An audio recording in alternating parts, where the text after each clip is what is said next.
उन्हें ये पंक्तियां सांप्रदायिक और राजनीतिक क्यों लगी? इसका कारण है क्योंकि वे वंदे मातरम को जिन्ना के चश्मे से देख रहे थे। हमारा अध्यात्म वह सूत्र है जो तोड़ने का काम नहीं करता है, हमारा अध्यात्म जोड़ने का काम करता है। बंकिम चंद्र चटर्जी के भाव को कौन बैठाने वाला है? कौन बैठाएगा? क्या बात करते हैं? यह हम मत हो गई।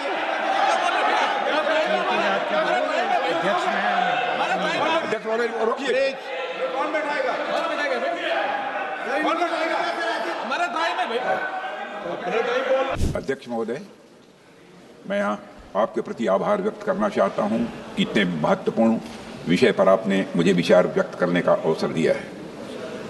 हम सभी जानते हैं कि वंदे मातरम की 150वीं वर्षगांठ भारत के राष्ट्रगीत के रूप में इस वर्ष मनाई जाएगी।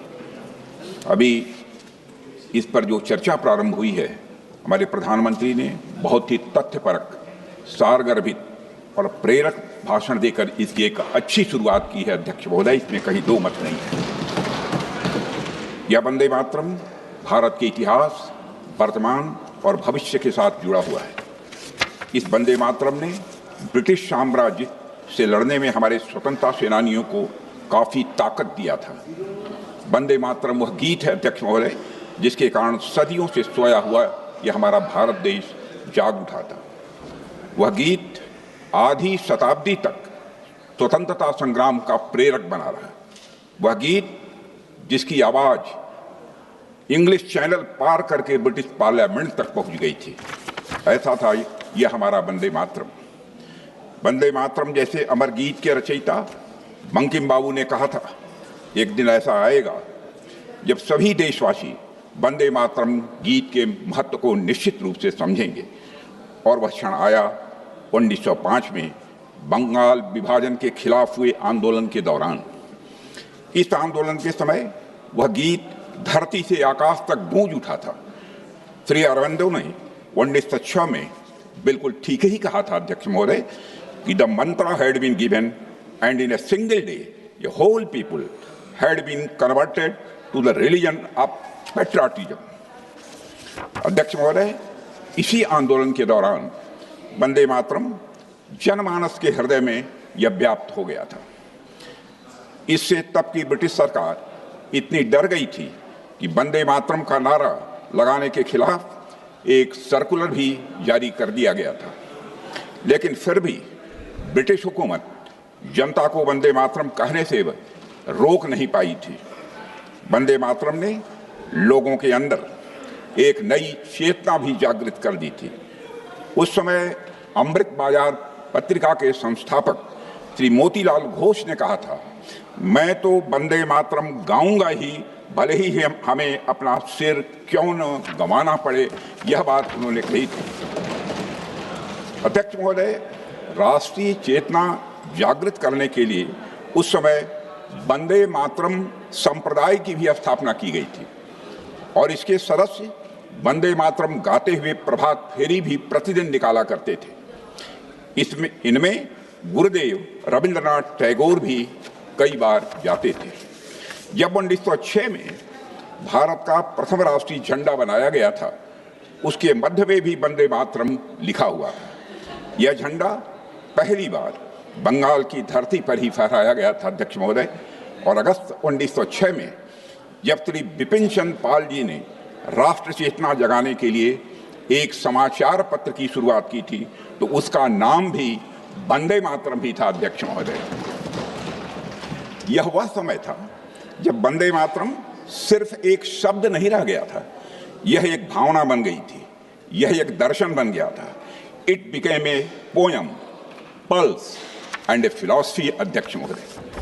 अप्रैल 1906 में नए बने पूर्वी बंगाल प्रांत में ब्रिटिश सरकार ने वंदे मातरम के सार्वजनिक नारे लगाने पर रोक लगा दी थी। लोगों ने इस आदेश की अवहेलना की, खुलेआम अवहेलना की।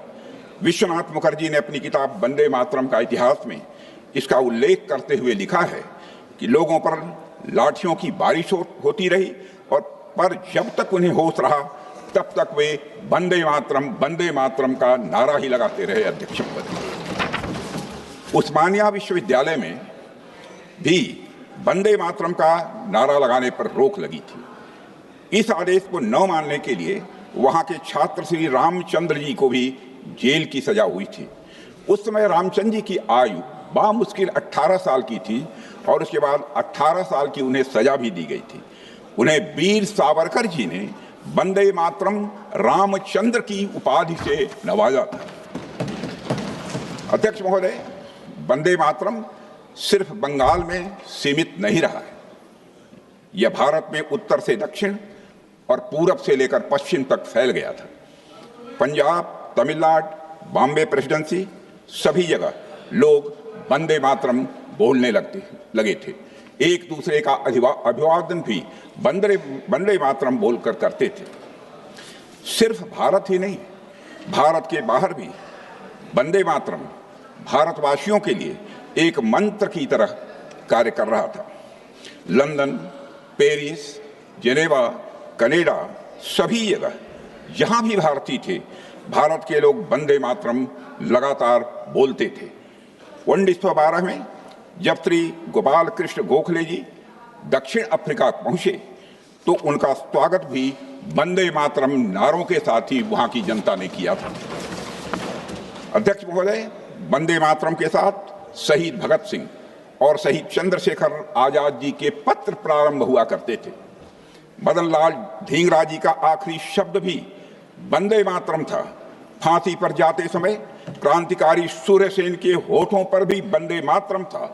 खुदीराम बोस की जुबान पर भी वंदे मातरम ही था। अध्यक्ष महोदय, इसलिए वंदे मातरम सिर्फ एक गीत नहीं है, यह हमारी राष्ट्रीयता का सूत्र है, भारत की अंतर आत्मा का यह स्वर है।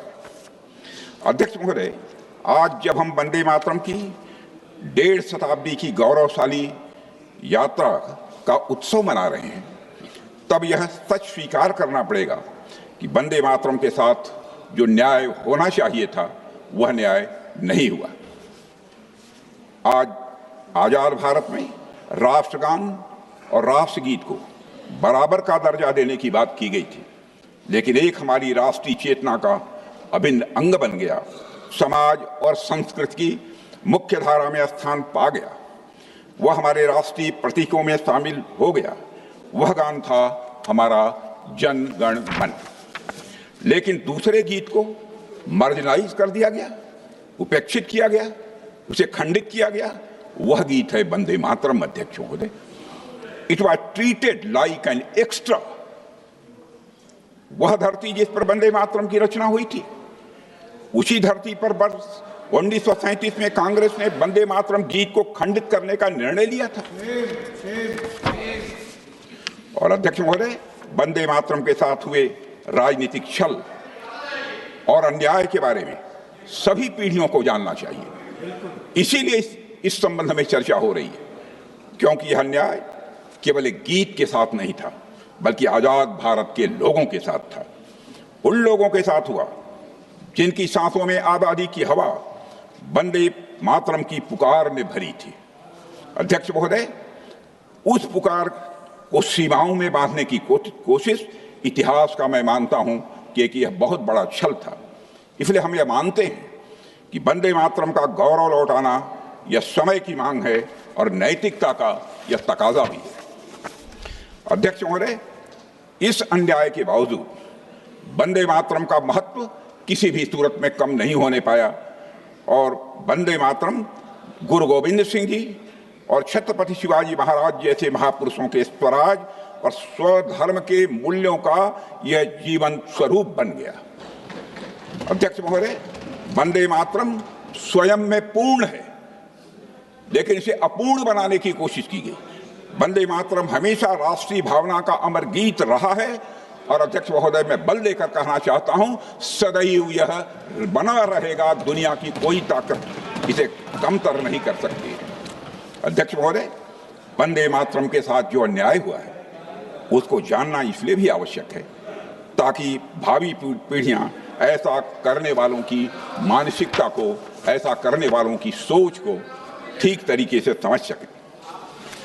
और अध्यक्ष महोदय, और सबसे महत्वपूर्ण वजह यह है कि वंदे मातरम के साथ हुआ अन्याय एक आइसोलेटेड इंसिडेंट नहीं था। यह उस तुष्टीकरण की राजनीति की शुरुआत थी जिसे कांग्रेस ने अपनाया।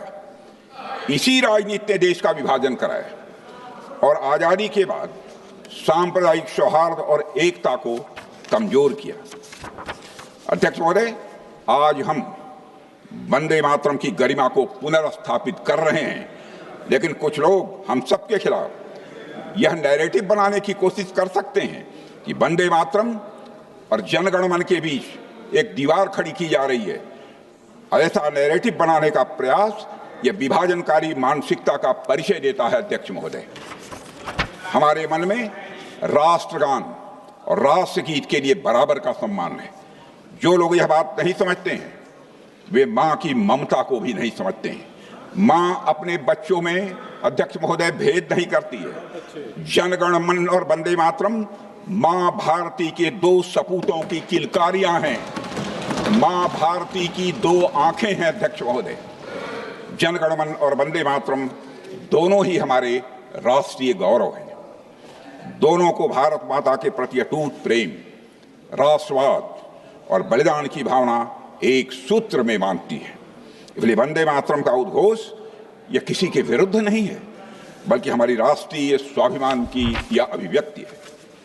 अध्यक्ष महोदय, एक समय था जब भारत दुनिया की सबसे बड़ी अर्थव्यवस्था थी, लेकिन कॉलोनियल रूल की कूटनीति और कुशासन ने 19वीं सदी के उत्तरार्ध तक हमारी मातृभूमि की स्थिति बहुत ही दयनीय कर दी थी। उस समय बंगाल की धरती से ऋषि बंकिम चंद्र चट्टोपाध्याय जी ने वंदे मातरम का आह्वान किया।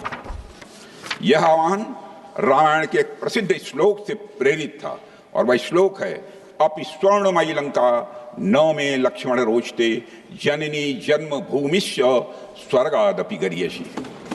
अध्यक्ष महोदय, इस श्लोक में भगवान राम ने लक्ष्मण जी से कहा है, हे लक्ष्मण, यद्यपि यह लंका सोने की है, फिर भी मुझे यह अच्छी नहीं लगती है, क्योंकि जननी और जन्मभूमि यह स्वर्ग से भी बढ़कर है। अध्यक्ष महोदय, यह श्लोक मातृभूमि के उच्चतम स्थान और उसके प्रति प्रेम को दर्शाता है। प्राचीन काल से हम भारतवासी जग जननी, गृह जननी और राष्ट्र जननी की पूजा करते चले आ रहे हैं। अध्यक्ष महोदय, हम नदियों को भी मां की संज्ञा देते हैं। भूमि को मां के स्वरूप में देखना यह हमारी सभ्यता का एक संस्कार और यह विचार रहा है। अथर्ववेद में कहा गया है, माता भूमि ही पुत्रोहम पृथिव्या, यानी पृथ्वी हमारी माता है और हम इसके पुत्र हैं। अध्यक्ष महोदय, मातृ पूजा की इसी परंपरा से ही वंदे मातरम गीत का जन्म हुआ है।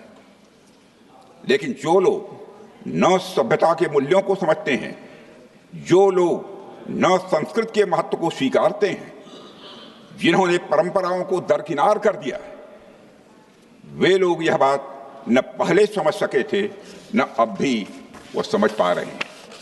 अध्यक्ष महोदय, प्रधानमंत्री श्री नरेंद्र मोदी के नेतृत्व में हमारी सरकार ने वंदे मातरम की 150वीं वर्षगांठ को धूमधाम से सारे देश में मनाने का फैसला किया है। वर्षगांठ का यह उत्सव सांकेतिक नहीं होगा। अध्यक्ष महोदय, कोई दिखावा नहीं है, यह एक प्रण है वंदे मातरम को एक उचित सम्मान दिलाने का। अध्यक्ष महोदय, आज मैं यहाँ वंदे मातरम से जुड़े दो मुख्य बिंदु सदन के समक्ष रखना चाहता हूँ। पहला यह कि भारत की आत्मा उसकी आध्यात्मिक आस्था है। यह आध्यात्मिक आस्था रिलीजन या मजहब से नहीं जुड़ी हुई है, बल्कि राष्ट्रभक्ति से जुड़ी हुई है और यह बांटने वाली नहीं है, यह समावेशी है। अध्यक्ष महोदय, दूसरा मैसेज इसका यह है कि बंकिम चंद्र चटर्जी ने जब भारत माता की मातृभूमि के रूप में कल्पना की, तब वह कोई पॉलिटिकल कंसेप्ट नहीं था, कोई रिलीजियस कंसेप्ट नहीं था, यह कम्युनल कंसेप्ट नहीं था। इसे राजनीतिक या सांप्रदायिक रंग तो कुछ कट्टरपंथियों ने दिया है। उन्होंने इसके गाने पर आपत्तियां उठाई और इन आपत्तियों के पीछे अंग्रेजी हुकूमत की डिवाइड एंड रूल की पॉलिसी थी। इसे दुर्भाग्य से उस समय की कांग्रेस की तुष्टीकरण की राजनीति का भी भरपूर समर्थन मिला है। अध्यक्ष महोदय, आज हमें इस गलती को पूरी तरह से सुधारना होगा और मां भारती से जुड़े हुए हर प्रतीक के प्रति जो राजनीतिक पूर्वाग्रह है उनसे देश और समाज को, अध्यक्ष महोदय, हमें मुक्ति दिलानी ही होगी। अध्यक्ष महोदय, प्रारंभ में वंदे मातरम की रचना स्वतंत्र रूप से की गई थी और बाद में इसे बंकिम चंद्र चट्टोपाध्याय ने आनंद मठ उपन्यास में शामिल किया था। कुछ लोगों को आनंद मठ भी सांप्रदायिक लगा, इस कारण वंदे मातरम को भी निशाना बनाया गया। मेरी समझ में आनंद मठ और वंदे मातरम के प्रति यह सोच कदापि उचित नहीं ठहराई जा सकती है। अगर हम उस कालखंड में जाएं जिसे आनंद मठ चित्रित करता है तो यह स्पष्ट हो जाता है कि आनंद मठ की विषय वस्तु किसी भी मजहब या संप्रदाय के खिलाफ कदापि नहीं थी। उस समय बंगाल में, अध्यक्ष महोदय, भयंकर अकाल था, लोगों को अकाल का सामना करना पड़ रहा था, लोग भूखमरी के कगार पर थे। अंग्रेजों के दबाव में बंगाल का नवाब लोगों से भारी उस समय लगान की वसूली कर रहा था। आनंद मठ इस अन्याय के खिलाफ लिखा गया था। इस बात से यह साफ हो जाता है कि वंदे मातरम और आनंद मठ कभी भी इस्लाम विरोधी नहीं था। यह तो उस दौर के बंगाल के नवाब और ब्रिटिश साम्राज्यवाद के गठजोड़ के खिलाफ आम जनता की यह पुकार थी। अध्यक्ष महोदय, आनंद मठ उपन्यास में जब उसका एक पात्र भवानंद वंदे मातरम गाता है तो दूसरे पात्र महेंद्र पूछते हैं, माता कौन है? भवानंद उसे जवाब देते हैं, हम और किसी मां को नहीं मानते। जननी जन्मभूमिश्च स्वर्गादपि गरीयसी। हम जानते हैं जन्मभूमि ही जननी है, हमारी मां नहीं, पिता नहीं, बंधु नहीं, स्त्री नहीं, पुत्र नहीं, घर नहीं, मकान नहीं, हमारे लिए सिर्फ वही सुजला और सुफला है। अध्यक्ष महोदय, क्या ऐसी भावना का चित्रण करने वाला कवि और लेखक, क्या वह कम्युनल हो सकता था? अब समय आ गया है कि वंदे मातरम और उसके इतिहास का अनबायास्ड इवैल्यूएशन किया जाए। अध्यक्ष महोदय, आ गया है समय वह।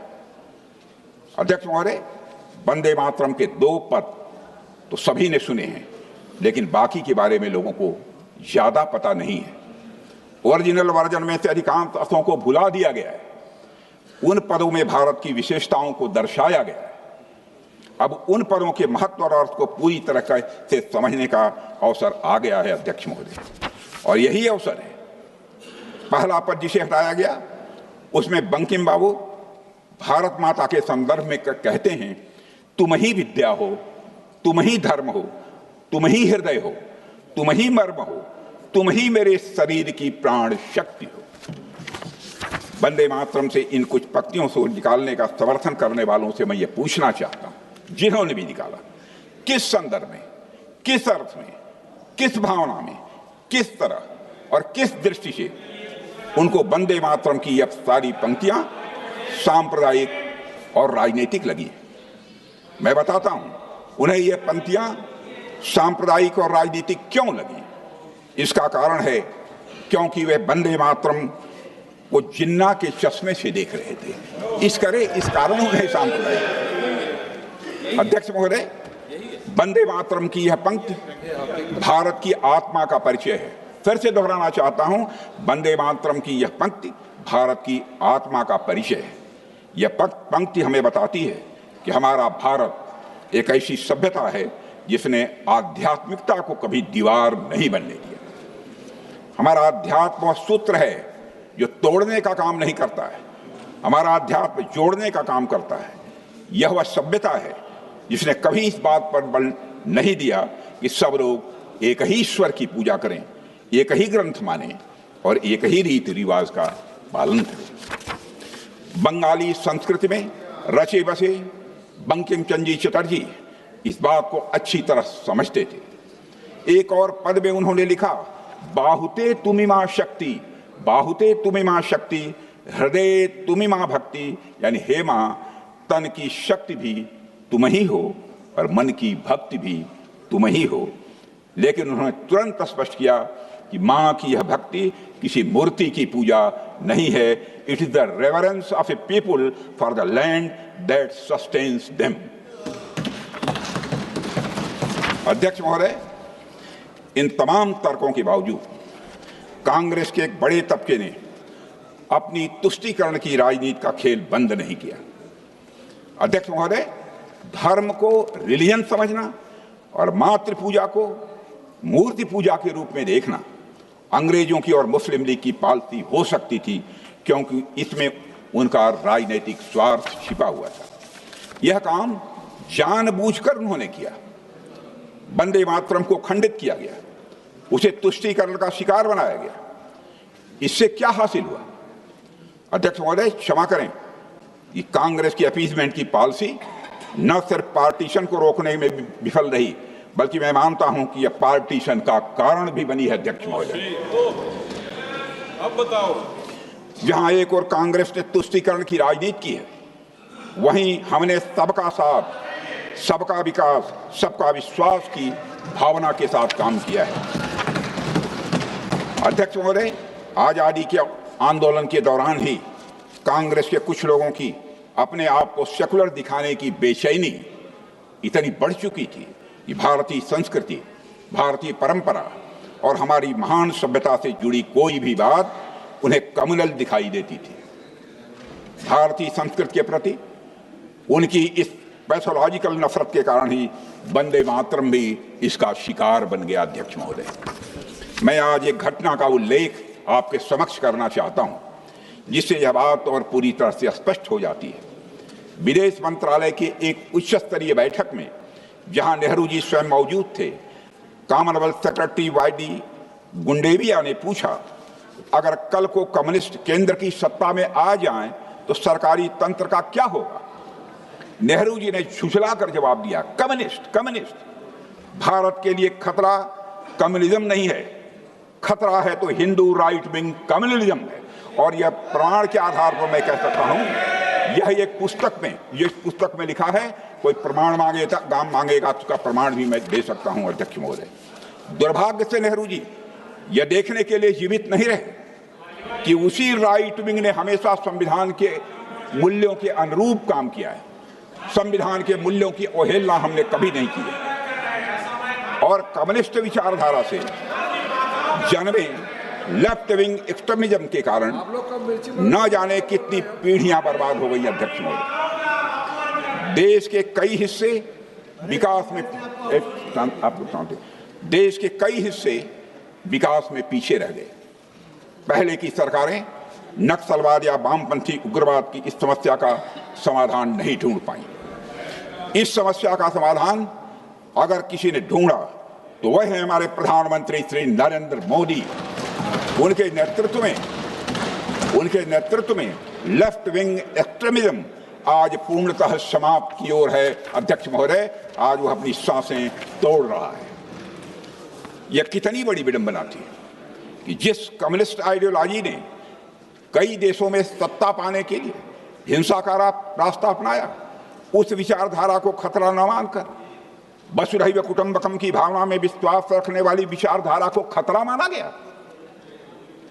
यह बात कोई रैंडम थॉट नहीं थी। अध्यक्ष महोदय, यह एक ऐसा पूर्वाग्रह था जिसने तुष्टीकरण की राजनीति को जन्म दिया। इसी तुष्टीकरण की राजनीति के कारण कुछ पड़ोसी देशों से आए अल्पसंख्यक समुदाय के शरणार्थियों को दशकों तक अपने अधिकारों से वंचित रखा गया। और इसी तुष्टीकरण की राजनीति के कारण मुस्लिम महिलाओं से समान अधिकार छीने गए। और इसी तुष्टीकरण की राजनीति के कारण भारत का विभाजन हुआ।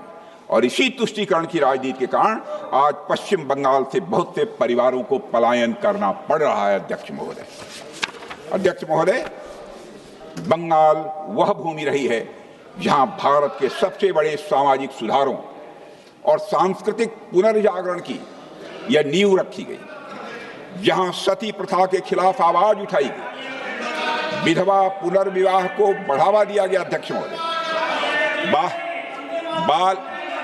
बाल विवाह की कुरीति के खिलाफ, बाल विवाह की कुरीति के खिलाफ आवाज उठाई गई। इसी बंगाल की धरती ने भारतीय पुनर्जागरण के जनक राजा राम मोहन राय को जन्म दिया है। अध्यक्ष महोदय, महान समाज सुधारक श्री ईश्वर चंद्र विद्यासागर जी का भी जन्म और कर्मभूमि बंगाल ही रहा है।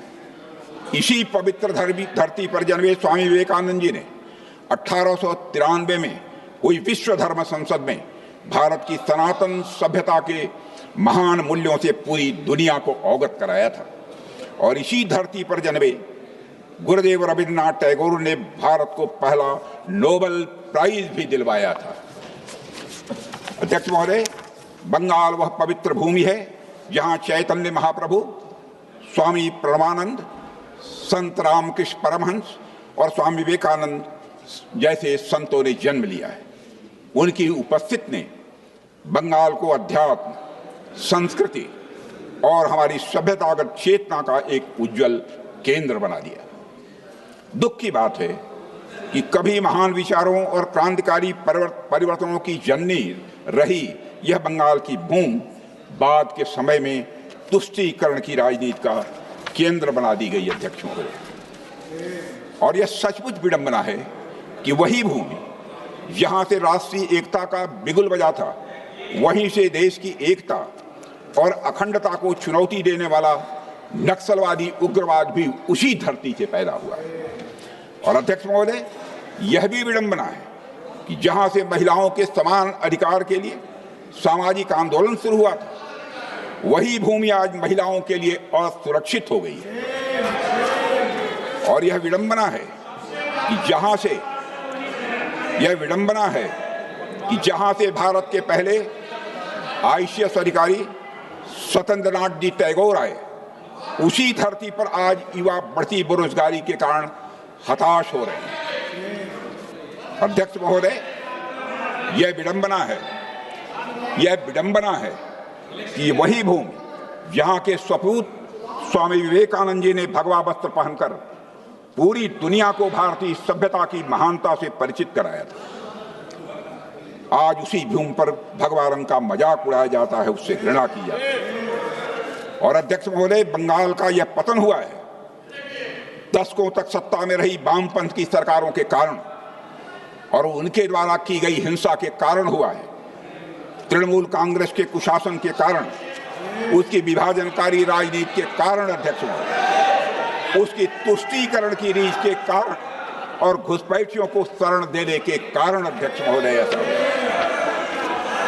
और अध्यक्ष महोदय, बंकिम चंद्र चटर्जी ने कहा था बंगाल हिंदू और मुसलमान, बंकिम चंद्र चटर्जी ने कहा था कि बंगाल हिंदू और मुसलमान दोनों का है। बंगाल की भलाई के लिए जरूरी है कि हिंदू और मुसलमानों में एकता हो। जिस व्यक्ति के ऐसे विचार हों, क्या वे कभी सांप्रदायिक गीत लिख सकते थे? अध्यक्ष महोदय, कुछ लोगों के द्वारा वंदे मातरम में उपयोग किए गए मेटाफर्स, रूपक जिन्हें कहते हैं, को मिस इंटरप्रिटेट किया गया। हो सकता है यह काम कई बार ना समझी में किया गया हो, पर मेरी समझ से कई बार, अध्यक्ष महोदय, यह जानबूझकर किया गया है। यह बात नहीं है कि हमारे मुस्लिम भाइयों ने बंकिम चंद्र चटर्जी के मेटाफर्स को सही अर्थ में नहीं समझा था। मौलाना रजाउल करीम ने कहा कि वंदे मातरम जैसे निर्दोष और सर्वांग सुंदर गीत को भी सांप्रदायिक कहते हैं, पर जिनके पास उदार दृष्टि है उन्हें वंदे मातरम गीत को समग्र दृष्टि से देखना चाहिए। वे देखेंगे कि उसमें बुत परस्ती का कहीं पर, अध्यक्ष महोदय, कोई दोष नहीं है। इसलिए अध्यक्ष महोदय जी, यह मैं कहना चाहूँगा, और अध्यक्छ महोदय, हमें देखना है कि इस्लाम किसको बुत परस्ती कहता है और उसकी हदें कहाँ पर हैं। सच्चाई है कि भारतीय मुस्लिमों ने बंकिम चंद्र चटर्जी के भाव को कौन बैठाने वाला है? कौन बैठाएगा? क्या बात करते हैं? यह हम मत हो गई। अध्यक्ष महोदय, रोकिए। कौन बैठाएगा? हमारा टाइम है भाई, अपने टाइम बोलना। हमारे साथी थे, हमारे साथी। अध्यक्ष महोदय, अध्यक्ष महोदय, Vande Mataram, please please please. अध्यक्ष महोदय, सच्चाई है, अध्यक्ष महोदय, संसद में कोई चाहे जो बोले, सच बोले, सत्य से थोड़ा परे भी बोले, लेकिन शोर शराबा नहीं मचाना चाहिए। खड़े होकर आप बाद में जब भी बोलने का अवसर मिले आप उसका प्रतिकार कर सकते हैं। संसद की मर्यादा है, सदैव मैंने इसका ध्यान रखा है महोदय। संसद यह मेरे बारे में कोई नहीं कहता, संसद की मर्यादा मैंने कभी नहीं तोड़ी। अध्यक्ष महोदय, सच्चाई यह है कि भारतीय मुस्लिमों ने बंकिम चंद्र चटर्जी के भाव को कांग्रेस के कुछ नेताओं या मुस्लिम लीग के नेताओं से कहीं अधिक गहराई और सही अर्थ में समझा था। और हमारे यहाँ की सूफी परंपरा में अध्यक्ष महोदय, विशेषकर पंजाब और बंगाल में अक्सर यह भाव देखने को मिलता है। जिस भाव से वंदे मातरम लिखा गया, ख्वाजा गुलाम फरीद ने लिखा है, ए हुस्न ए हकीकी नूरे अजल, ए हुस्न ए हकीकी नूरे अजल, तैनू वाजिब ते इमकान कहूं, तैनू दशरथ लक्ष्मण राम कहूं, तैनू सीता जी जानान कहूं। जिसका भावार्थ है, हे सत्य सौंदर्य, हे दिव्य प्रकाश, तुम्हें क्या नाम दूं? क्या तुम्हें दशरथ कहूं, लक्ष्मण कहूं, राम कहूं या सीता कहूं? यह भाव। अध्यक्ष महोदय, एक मशहूर वकील राम जेठामलानी जी ने एक बात कही थी, मुझे अच्छी तरह याद है, वो अच्छी तरह मुझे याद है। उन्होंने कहा था कि इस्लाम में अल्लाह को रब इसलिए कहा जाता है क्योंकि उसका गुण है रबूबियत, यानी पालन पोषण करना। यही गुण मां में होता है जो अपने बच्चों के तन और मन दोनों का पोषण करती है। और यही दिव्य गुण हमारी मातृभूमि में भी है अध्यक्ष महोदय। जिस तरह हम अल्लाह के सामने उसकी अनंत रबूबियत के लिए सजदा करते हैं, उसी तरह मां भारती के सामने भी सजदा करना हमारा फर्ज है, क्योंकि यह धरती हमारा पोषण करती है। इसलिए वंदे मातरम, वंदे मातरम कोई हिंदू मुसलमान का सवाल नहीं है अध्यक्ष महोदय, यह तो हर इंसान का फर्ज है जो इस धरती पर श्वास लेता है। अध्यक्ष महोदय, सच यह है कि वंदे मातरम ने भारत के सभी लोगों के दिलों को स्पंदित किया है, चाहे वो हिंदू हो या मुसलमान हो। बंगाली और संस्कृत में लिखा गया यह गीत तमिल, मराठी, कन्नड़, गुजराती, हिंदी, तेलुगु, मलयालम और भारत की हर भाषा बोलने वालों के दिलों में यह घर कर गया। और यह गीत अनेकता में एकता का सबसे बड़ा उदाहरण है। और इसी वजह से इसने उन लोगों को विचलित किया जो एक भारत श्रेष्ठ भारत के विचार से डरते थे। अध्यक्ष महोदय, सभी ने इसमें संगठित और एक होने की आवाज सुनी। बस कुछ लोगों ने इस गीत का मतलब गलत निकाला और गलत समझा। अब इस समझ को बदलना होगा, सही समझ पैदा करनी होगी और वंदे मातरम का भी सही अर्थ हमें समझना होगा। हम सबको यह समझना होगा अध्यक्ष महोदय कि बंकिम चंद्र चटर्जी जी ने वंदे मातरम के माध्यम से किसे संबोधित कर रहे थे। सब्यसाची भट्टाचार्य ने अपनी किताब में लिखा है कि जब बंकिम बाबू ने सप्तकोटि यानी 7 करोड़ आवाजों के बारे में लिखा तो उसका मतलब बंगाल प्रेसिडेंसी की पूरी आबादी से था, जिसमें बंगाल, बिहार, उड़ीसा, असम और छोटा नागपुर के कुछ हिस्से भी उसमें शामिल थे। अध्यक्ष महोदय, इसका उल्लेख स्वयं बंकिम बाबू ने 1872 में किया है और इसलिए 7 करोड़ केवल किसी एक समुदाय की आवाज नहीं थी। इसलिए 7 करोड़ केवल एक समुदाय की आवाज नहीं थी, किसी एक धर्म या संप्रदाय का यह नारा नहीं था। यह तो समूचे भारत की एक स्वर लहरी थी अध्यक्ष महोदय, जिसमें हर भारतीय की आस्था, हर भारतीय की आशा एक साथ गूंज उठी थी। जो लोग वंदे मातरम का विरोध इस आधार पर करते हैं यह मूर्ति पूजा को बढ़ावा देता है, वे बंकिम बाबू के विचारों की रत्ती भर समझ नहीं रखते हैं, मेरा ऐसा मानना है। वंदे मातरम में मूर्ति पूजा की कोई बात नहीं है अध्यक्ष महोदय। बंकिम बाबू स्वयं मूर्ति पूजा के समर्थक नहीं थे, यह बहुत कम लोगों को जानकारी है। बंकिम बाबू स्वयं मूर्ति पूजा के समर्थक नहीं थे। यह बात उनके द्वारा सन 1874 में लिखे गए एक लेख से बिल्कुल साफ हो जाती है।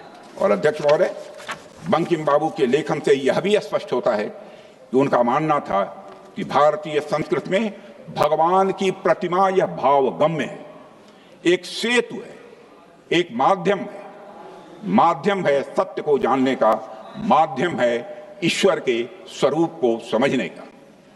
और अध्यक्ष महोदय, इसीलिए वंदे मातरम की मां भारती कोई मूर्तिमान यह देवी नहीं है, बल्कि वह एक प्रतीक है उस भावना की जिसके लिए हर भारतीय के हृदय में प्रेम है। और मैं दोहराना चाहता हूं कि ब्रिटिश शासन और कुछ कट्टरपंथियों ने शायद इस बात को नहीं समझा था या समझने का प्रयास नहीं किया था कि वंदे मातरम के मूल में है क्या। लेकिन मैं पूछना चाहता हूं कि कांग्रेस पार्टी ने इन लोगों का साथ क्यों दिया, जबकि हम लोग तब भी वंदे मातरम के साथ हुए अन्याय के विरोध में खड़े थे, और आज भी हम वंदे मातरम के सम्मान के साथ किसी भी प्रकार का समझौता नहीं करेंगे। वंदे मातरम का गौरव हमारा गौरव है, हमारा गौरव ही नहीं है, हमारे पूरे भारत देश का यह गौरव है। और अध्यक्ष महोदय, स्वतंत्रता आंदोलन में महात्मा गांधी, बाल गंगाधर तिलक से लेकर राजेंद्र बाबू और डॉक्टर श्याम प्रसाद मुखर्जी जैसे महानायक मौजूद थे, जो भारत की सभ्यता और संस्कृति पर गर्व करते थे। और इसी का प्रभाव हमारे संविधान की मूल प्रति में अंकित चित्रों में दिखता है। त्रिलल लाल बोस जी के मार्गदर्शन में बने ये चित्र भारत की आत्मा को भी अध्यक्ष महोदय प्रतिबिंबित करते हैं। सिंधु घाटी सभ्यता की मुहर, वैदिक आश्रम, श्री राम और रावण का युद्ध, गीता उपदेश, भगवान बुद्ध का धर्मचक्र, नटराज, महाबलीपुरम का गंगा अवतरण, छत्रपति महाराज शिवाजी और गुरु गोविंद सिंह जी, इन सबको संविधान में सम्मान मिला है। संविधान में अंकित चित्रों में भारत को उसी रूप में दिखाया गया है जैसा हमारा भारत है, सभ्यतागत, आध्यात्मिक और गौरवशाली भारत।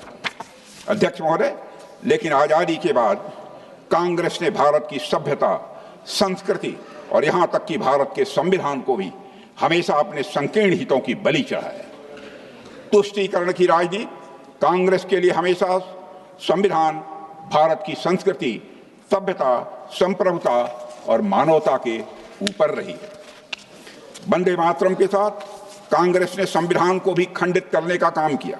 वर्ष 1951 में पहला संविधान संशोधन करके मूल संविधान के चरित्र को बदल दिया गया अध्यक्ष महोदय, और यह इतना बड़ा परिवर्तन था कि कानून के जानकारों ने इस संशोधन को द सेकंड कॉन्स्टिट्यूशन की संज्ञा दी थी अध्यक्ष महोदय। और उस समय हमने संविधान की आत्मा को बचाने की लड़ाई भी लड़ी थी। डॉक्टर श्याम प्रसाद मुखर्जी ने इसका बहुत जबरदस्त विरोध किया था। उन्होंने पंडित नेहरू से कहा था, you are treating this constitution as a scrap of paper, यानी आप इस संविधान के साथ रद्दी कागज जैसा व्यवहार कर रहे हैं, ये डॉक्टर श्याम प्रसाद मुखर्जी ने कहा था। यही नहीं, 42वें संशोधन से भी संविधान को पूरी तरह बदल दिया गया था। संविधान की प्रस्तावना के साथ ही खिलवाड़ किया गया। ऐसे कुछ शब्द जोड़े गए, सेकुलर एंड सोशलिज्म, जिन्हें संविधान सभा ने नकार दिया था उस समय। अध्यक्ष महोदय, संविधान और उसके मूल्यों के साथ खिलवाड़ आगे भी जारी रखा गया। यूनिफॉर्म सिविल कोड हमारे संविधान में निहित एक महान संवैधानिक आदर्श है। साहबानों के इसमें सुप्रीम कोर्ट ने एक बहुत ही प्रगतिशील फैसला लिया था, जो कि मुस्लिम महिलाओं के हक में था अध्यक्ष महोदय।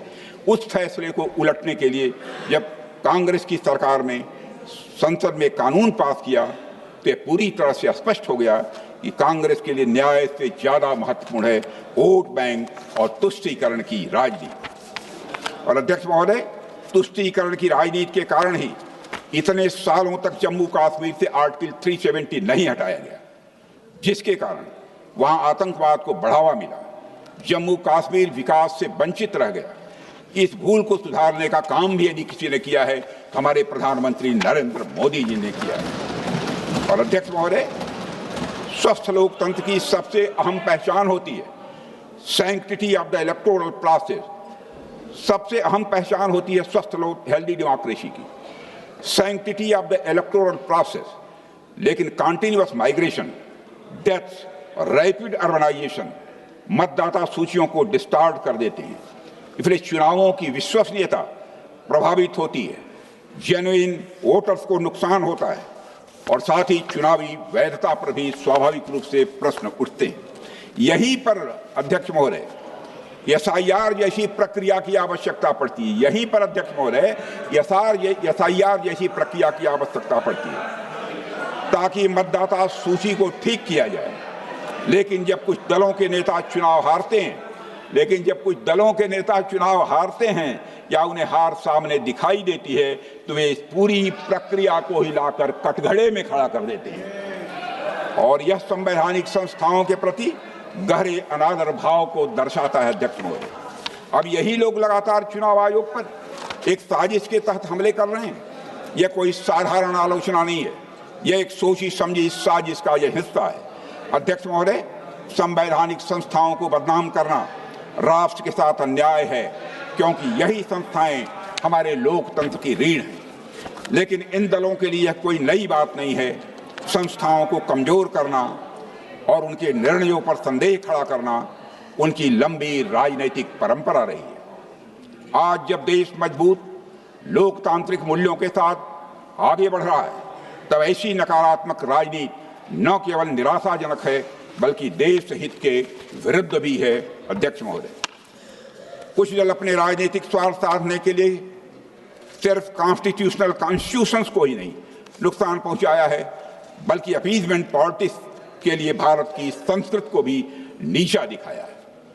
अध्यक्ष महोदय, यह बात इतिहास के पन्नों में दर्ज है कि जब डॉक्टर राजेंद्र प्रसाद जी ने सोमनाथ मंदिर के पुनर्निर्माण और उद्घाटन में शामिल होकर सांस्कृतिक पुनर्जागरण का संदेश देना चाहा, तब कांग्रेस ने इसका कड़ा विरोध भी किया था। राम मंदिर निर्माण की मांग करोड़ों भारतीयों की आस्था की प्रतीक थी, लेकिन कुछ दलों ने न केवल वोट बैंक की राजनीति के कारण इसका निरंतर विरोध किया, सदियों के संघर्ष, एक लंबी न्यायिक लड़ाई और सुप्रीम कोर्ट के ऐतिहासिक निर्णय के बाद कहीं जाकर भगवान श्री राम के मंदिर का निर्माण हुआ है। और यह केवल एक मंदिर का निर्माण नहीं है, बल्कि यह भारतीय सभ्यता के आत्मगौरव की पुनर्स्थापना भी थी। अध्यक्ष महोदय, इन सभी बातों को देखकर मैं ये कह सकता हूं कि वंदे मातरम की अस्वीकृति धार्मिक नहीं बल्कि स्ट्रेटेजिक थी। वंदे मातरम की अस्वीकृति धार्मिक नहीं बल्कि स्ट्रेटेजिक थी। जहां कुछ लोग वंदे मातरम के साथ सौतेला व्यवहार कर रहे थे, सांप्रदायिक बता रहे थे, वहीं दूसरी ओर महात्मा गांधी और डॉक्टर राजेंद्र प्रसाद जैसे नेताओं को इसमें किसी प्रकार की सांप्रदायिकता अध्यक्ष महोदय नहीं दिखी है। अध्यक्ष महोदय, महात्मा गांधी ने कहा था वंदे मातरम मेरे मन में गहराई तक बैठ गया है। इसका गायन जब मैंने पहली बार सुना तो मैं रोमांचित हो गया, यह गांधी जी ने कहा, और इस पर मैं मोहित हो गया। उसमें मुझे केवल राष्ट्रीय भावना ही दिखाई दे रही थी। मुझे ऐसा कतई नहीं लगा कि यह गीत एक हिंदू गीत है। यह महात्मा गांधी ने कहा था, मैं नहीं कह रहा हूं। उन्होंने यह भी कहा था वंदे मातरम में कोई द्वेष भावना नहीं है, वंदे मातरम में कोई दोष नहीं है। हम अपनी माँ में जो सद्गुण देखते हैं उन सारे गुणों को कवि ने भारत माता के अंदर देखा है। यह महात्मा गांधी ने कहा था। अध्यक्ष महोदय, डॉक्टर राजेंद्र बाबू ने कहा था कि जहां तक वंदे मातरम की बात है, यह मूर्ति पूजा को बढ़ावा नहीं देता। मां दुर्गा का मतलब कोई मूर्ति नहीं है, बल्कि यह उस देश का दूसरा नाम है जो हम सबको प्यारा है। मौलाना अबुल कलाम आजाद हमारी आजादी की लड़ाई के बड़े नेताओं में से एक थे। उन्होंने भी वंदे मातरम की नैरो और सेक्टेरियन इंटरप्रिटेशन को सिरे से नकार दिया था। मौलाना अबुल कलाम आजाद ने भी, उन्होंने भी वंदे मातरम गीत को बहुत गहराई से देखा था। अध्यक्ष महोदय, उन्होंने इसमें इस्लामी सिद्धांतों और वेदांत दर्शन का सुंदर मेल पाया था। उन्होंने इसमें इस्लामी सिद्धांतों और वेदांत दर्शन का एक सुंदर मेल पाया था। वेदांत कहता है सच्चाई के बहुत सारे रूप हो सकते हैं, एक ही सत्य को अलग अलग लोग अलग अलग तरीके से देखते और पूछते हैं।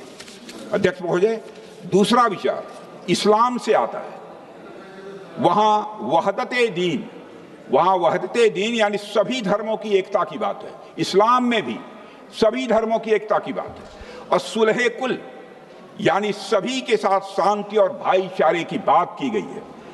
वंदे मातरम गीत में उन्होंने यह अद्भुत संगम, सामंजस्य और यह समानता देखी। अध्यक्ष बदरुद्दीन तैयब जी, मोहम्मद रहीमतुल्लाह सयानी, नवाब सैयद मोहम्मद बहादुर, doctor M A Ansari, Maulana Azad, इनमें से किसी ने भी वंदे मातरम का कभी भी विरोध नहीं किया है। अध्यक्ष महोदय, जहां तक बात है मूर्ति पूजा की, तो मैं आज इस सदन के माध्यम से सभी देशवासियों को बताना चाहता हूं, अरबी और फारसी साहित्य में भी उम्मी कोरा, अरबी और फारसी साहित्य में भी उम्मू कोरा यानी ग्राम में जननी, उन्मुल मोमेनीन यानी विश्वास करने वालों की मां, और उम्मुल किताब यानी ग्रंथ जननी जैसे शब्द मिलते हैं। क्या इन्हें भी मूर्ति पूजा की संज्ञा दी जाएगी? क्या इन्हें भी मूर्ति पूजा की संज्ञा दी जाएगी? अध्यक्ष महोदय, वंदे मातरम को सांप्रदायिक बताकर विरोध करना ये बहाना मात्र था, असली कारण तो पूरी तरह से राजनैतिक था। अध्यक्ष महोदय, सन 1885 से लेकर 1905 तक कांग्रेस का न अपना कोई राष्ट्रीय गीत था न अपना झंडा, लेकिन अब समय आ गया है कांग्रेस गुलामी की मानसिकता को छोड़े और वंदे मातरम को इसके पूर्ण स्वरूप को स्वीकार करे, पूर्ण स्वरूप को स्वीकार करने की बात कर रहा हूं। अध्यक्ष महोदय, हो सकता है देश के लोग आपको अभी भी माफ कर दें। अध्यक्ष महोदय, मैं याद दिलाना चाहता हूं, वंदे मातरम ने ब्रिटिश साम्राज्य की नींव हिला दी थी। 1905 में खुद मोतीलाल नेहरू जी ने पंडित नेहरू को लिखे एक पत्र में लिखा था, मोतीलाल जी नेहरू लिख रहे हैं, हम ब्रिटिश शासन के इतिहास की सबसे अधिक संकटपूर्ण अवधि से गुजर रहे हैं। इलाहाबाद में भी वंदे मातरम आम अभिवादन बन गया है। इलाहाबाद में भी वंदे मातरम आम अभिवादन बन गया है। यदि अभियान चलता रहा तो यहाँ लौटने पर जब तुम गए उससे बिल्कुल बदला हुआ पाओगे, यह मोतीलाल नेहरू जी ने कहा है। इतना जन समर्थन होने के बाद भी तथाकथित रिलीजियस सेंटिमेंट हर्ट होने के नाम पर वंदे मातरम का बराबर विरोध किया गया। कुछ लोगों द्वारा तरह तरह के षड्यंत्र करके उस गीत को 2वें स्थान पर लाकर खड़ा कर दिया गया।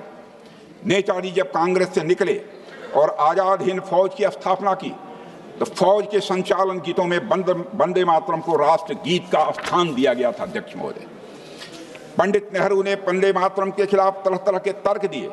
उनके अनुसार वंदे मातरम ऑर्केस्ट्रा पर आसानी से नहीं बजाया जा सकता। उन्होंने लिखा है कि in Nehru ji assessment tune was not more important than the words. I quote him, in regard to the national anthem tune, it was felt that the tune was more important than the words, and that this tune should be such as to represent the Indian musical genius as well as to some extent the Western, so that it might be equally adaptable to orchestra and band music and to being played abroad. उन्होंने कहा है नेहरू जी, यह भी मानते थे कि राष्ट्रीय गान का असली महत्व विदेशों में ज्यादा है, अपने देश में कम है। उन्होंने कहा था, the real significance of the national anthem is perhaps more abroad than in the home country. यह तर्क महज बहाना था। शास्त्रीय संगीतकार मास्टर कृष्ण राव जी ने नेहरू जी के तर्क को खारिज किया था। उन्होंने वंदे मातरम की 3 अलग अलग ट्यून्स संविधान सभा में ही प्रस्तुत की थी। 1949 में कृष्ण राव जी ने एक पत्र में लिखा है, कुछ लोग कहते हैं कि वंदे मातरम बैंड पर नहीं गाया जा सकता, किंतु मेरा पक्का विश्वास है कि यह संभव है और वह भी बड़े सुंदर ढंग से संभव है। मैं अपनी तर्ज में इसे गॉड सेव द किंग से अधिक प्रभावशाली बना सकता हूं। अध्यक्ष महोदय, और तो और स्वयं गुरुदेव रविन्द्रनाथ टैगोर ने भी बहुत पहले ही वंदे मातरम की ट्यून तैयार की थी, लेकिन पंडित नेहरू ने वंदे मातरम के खिलाफ अपना मन बना लिया था। अध्यक्ष महोदय, नेहरू जी ने कुछ लोगों का हवाला देते हुए कहा भी था कि there was not enough movement in it. जिस गीत ने फ्रीडम मूवमेंट को नई ऊर्जा दी, नेहरू जी को उस गीत में मूवमेंट ही नजर नहीं आ रहा। अध्यक्ष महोदय, यह भारत के लोगों के साथ एक भद्दा मजाक था, जहां राष्ट्र के एक प्रतीक के चुनाव के लिए शब्दों और उसके मतलब से ज्यादा इस बात को महत्व दिया गया कि विदेशी लोगों को उसकी ट्यून कैसी लगेगी। यह सोच गुलामी की मानसिकता में जकड़े हुए लोगों की हो सकती है। प्रधानमंत्री मोदी जी देश को इसी कॉलोनियल माइंडसेट से निकालने का ही प्रयास कर रहे हैं अध्यक्ष महोदय। और अध्यक्ष महोदय, 24 जनवरी 1950 को संविधान सभा ने देश का राष्ट्रगान अपनाया। संविधान सभा में राष्ट्रगान पर हुई चर्चा कुल मिलाकर 30 मिनट से भी कम चली थी। राष्ट्रगान पर चर्चा कुल मिलाकर 30 मिनट से भी कम चली थी। क्या इसका अर्थ यह था कि राष्ट्रगान अन्य मुद्दों की तुलना में कम महत्वपूर्ण था? नहीं, शायद जो लोग वंदे मातरम को राष्ट्रगान नहीं बनाना चाहते थे, उन्हें यह आभास हो गया था कि अगर चर्चा हुई तो स्वतंत्र भारत का राष्ट्रगान क्या होगा। शायद इसलिए ही इस पर ज्यादा चर्चा करना उचित नहीं समझा गया और वंदे मातरम को समान सम्मान देने की बात कही गई थी। लेकिन वास्तव में इसे दोयम दर्जा दिया गया। और अगर समान सम्मान देने का वादा किया गया था तो अध्यक्ष महोदय, क्यों उस समय की सरकारों ने वंदे मातरम को prevention of insults to national honour act में स्थान क्यों नहीं दिया गया? मैं इस सवाल का भी जवाब चाहता हूं। यह इस देश का दुर्भाग्य है अध्यक्ष महोदय, जिस गीत के बारे में गांधी जी ने कहा था जब तक यह देश रहेगा वंदे मातरम रहेगा, उस गीत को गाने का हक मांगने के लिए अदालतों के दरवाजे खटखटाने पड़े और तो और कई बार उसे न गाने के लिए फतवे भी जारी किए गए। अध्यक्ष महोदय, अन्याय सिर्फ वंदे मातरम के साथ नहीं हुआ है, बल्कि बंकिम बाबू की पूरी विरासत के साथ हुआ है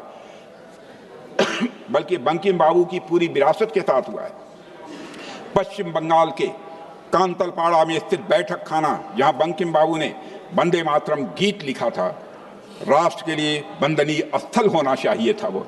लेकिन जो उपेक्षा वंदे मातरम की हुई, वही उपेक्षा उस स्थान की भी हुई। इस जगह से न केवल लोग अनजान हैं, बल्कि इस जगह की स्थिति भी अध्यक्ष महोदय बहुत ही दयनीय हो गई। अध्यक्ष महोदय, वंदे मातरम के साथ बंगला भाषा के साथ भी अन्याय हुआ है। बंगाल और बंगला भाषा की स्थान बंकिम बाबू के साथ हुए अन्याय को हमारी सरकार ने बंगला भाषा को क्लासिकल लैंग्वेज का दर्जा देकर सही करने का प्रयास किया। और अध्यक्ष महोदय, आज हम आजाद हैं, हम दुनिया की एक बड़ी ताकत हैं और विकसित राष्ट्र बनने की राह पर हम तेजी से आगे बढ़ चले हैं। मैं आज सदन को बतलाना चाहता हूँ, 150 वर्ष पूर्व लिखे वंदे मातरम गीत में आज के भारत के उदय का मार्ग भी देखा जा सकता है। वंदे मातरम के माध्यम से बंकिम बाबू ने उत्तिष्ठ जागृत का संदेश दिया, यानी जब भारत का हर नागरिक वंदे मातरम कहेगा तभी भारत सशक्त बनेगा। वंदे मातरम ही विकसित भारत का मार्ग प्रशस्त करेगा, हमारे आत्मबल को बढ़ाएगा, राष्ट्रीय एकता को बढ़ावा देगा, स्वदेशी की भावना को भी यह बढ़ावा देगा। अध्यक्ष महोदय, मेरा सभी सांसदों से आग्रह है कि हम सब एक साथ आएं और विचार करें कि क्या हम कॉन्स्टिट्यूशन के आर्टिकल 51A के तहत सभी नागरिकों के लिए एक नई फंडामेंटल ड्यूटी नहीं जोड़ सकते, जिसके अंतर्गत हम वंदे मातरम का वैसा ही सम्मान करें जैसा कि हम राष्ट्रगान का सम्मान करते हैं। अगर हम ऐसा करते हैं तो यह वंदे मातरम और इसके लेखक और बंगाल के महान राष्ट्रवादी चिंतक बंकिम बाबू को एक परफेक्ट ट्रिब्यूट होगी। अध्यक्ष महोदय, मैं मानता हूं। अंत में अध्यक्ष महोदय, मैं कहना चाहता हूं, वंदे मातरम हमारा गौरव है, हमारी पहचान है और हमारे संविधान की सबसे ऊंची पुकार है। वंदे मातरम मातृभूमि के प्रति वात्सल्य का अनहद नाद है।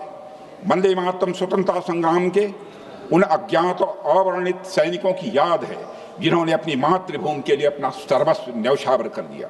यह उस पीड़ा को भावपूर्ण श्रद्धांजलि अध्यक्ष महोदय, जो असंख्य मत वालों ने आज़ादी प्राप्त करने के लिए सहा था, बर्दाश्त किया। वंदे मातरम हर उस सैनिक को हौसला देता है जो आज भी अपनी मातृभूमि के लिए हर दुश्मन का सामना कर रहा है।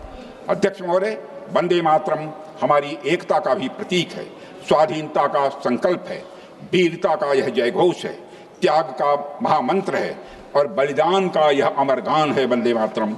वंदे मातरम हमारे गौरवशाली अतीत का स्मरण है अध्यक्ष महोदय, हमारे स्वर्णिम भविष्य का आह्वान है अध्यक्ष महोदय, और वो यह मातृभूमि का, मातृभक्ति का एक अनुपम भाव है। संस्कृति का शाश्वत प्रकाश है अध्यक्ष महोदय, सभ्यता का यह गौरव है, धर्म की रक्षा का यह संदेश है, कर्म की प्रेरणा है, शक्ति का आह्वान है, विजय का विश्वास है, अमरत्व का स्वर है, पवित्रता का स्पंदन है और आस्था का आधार है अध्यक्ष महोदय। वंदे मातरम भारतीयता का और राष्ट्रीयता का, वंदे मातरम भारतीयता का और राष्ट्रीयता का एक सशक्त हस्ताक्षर भी है अध्यक्ष महोदय। इसलिए गर्व से कहो वंदे मातरम, वंदे मातरम।